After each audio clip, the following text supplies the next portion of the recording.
नमस्कार सभी श्रोताओं और दर्शकों को। आज हमारे चैनल ऐतिहासिक यात्रा पर शिवाजी भाग 4 की ओर हम बढ़ चुके हैं। शिवाजी का बैर मुगलों और बीजापुर के सुल्तान दोनों से था। उस समय औरंगजेब दक्कन का सूबेदार था।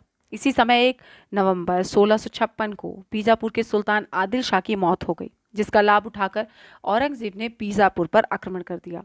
शिवाजी ने औरंगजेब का साथ देने की बजाय उस पर धावा बोल दिया। उनकी सेना ने जुन्नार नगर पर आक्रमण कर ढेर सारी संपत्ति साथ 200 घोड़े लूट लिए। अहमदनगर से 700 घोड़े, 4 हाथी के अलावा गुड्डा और रेसीन दुर्ग से भी लूटपाट मचाई। इसके परिणाम स्वरूप औरंगजेब शिवाजी से नाराज भी हो गया और मैत्री वार्ता समाप्त हो गई।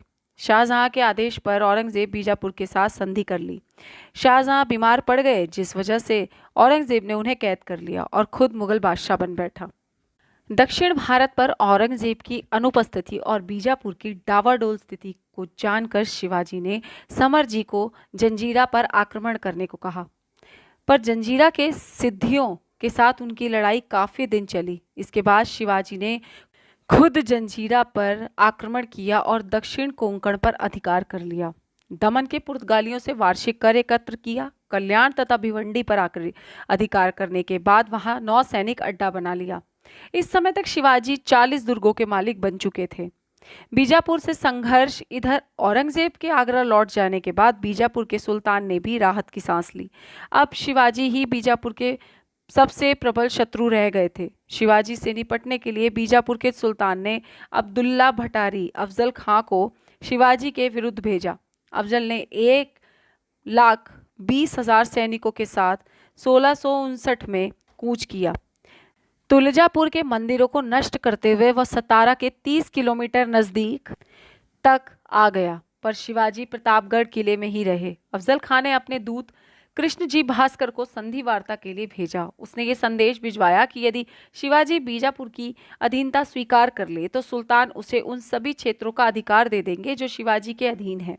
साथ ही शिवाजी के बीजापुर दरबार में एक सम्मानित पद भी मिलेगा। शिवाजी के मंत्री और सलाहकार इस संधि के लिए बिल्कुल तैयार थे, लेकिन शिवाजी खुद इसके लिए तैयार नहीं थे। गोपीनाथ और कृष्णजी भास्कर से शिवाजी को ऐसा लगा कि संधि का कोई षड्यंत्र रचा जा रहा है। शिवाजी को बंदी बनाने की ये एक चाल भी हो सकती है। अतः उन्होंने युद्ध के बजाय अफजल को बहुमूल्य उपहार भेजकर संधि वार्ता के लिए राजी किया। संधि स्थल पे दोनों ने अपने सैनिकों को छुपा कर रखा हुआ था। जब दोनों मिले तब अफजल ने शिवाजी पर वार किया और इस बचाव में अफजल को अपने ही एक अस्त्र वागनखोर से मार गिराया।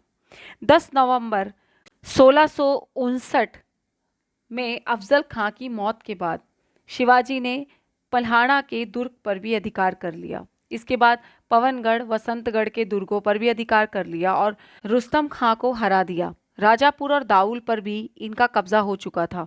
अब बीजापुर में शिवाजी के नाम का आतंक फैल गया। वहां के सामंतों ने शिवाजी से युद्ध लड़ने की ठानी। 2 अक्टूबर 1665 को बीजापुरी सेना ने पल्हाड़ा दुर्ग पर कब्जा कर लिया। शिवाजी संकट में फंस चुके थे, लेकिन रात्रि के अंधकार का लाभ उठाकर वो पल्हाड़ा पवनगढ़ पर अपना अधिकार वापस पा लिए। राजापुर को लूट लिया और श्रृंगारगढ़ के प्रधान को भी मार दिया। इसी समय कर्नाटक में सिद्दी जौहर के विद्रोह के कारण बीजापुर के सुल्तान ने शिवाजी के साथ समझौता कर लिया। इस संधि में शिवाजी के पिता शाहजी ने मध्यस्थता की थी। सन 1662 में हुई इस संधि के अनुसार शिवाजी को स्वतंत्र शासक की मान्यता मिली। इसी संधि के अनुसार उत्तर में कल्याण से लेकर दक्षिण में पोंढा तक 250 किलोमीटर का और पूर्व में इंदिरापुर से लेकर पश्चिम में दाऊल तक 150 किलोमीटर का भूभाग शिवाजी को प्राप्त हुआ और इस पर शिवाजी का नियंत्रण आ गया।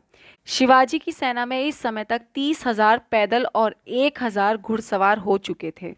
मुगलों से निरंतर संघर्ष और सूरत में लूटपाट, ये अगले भाग में होगा। धन्यवाद।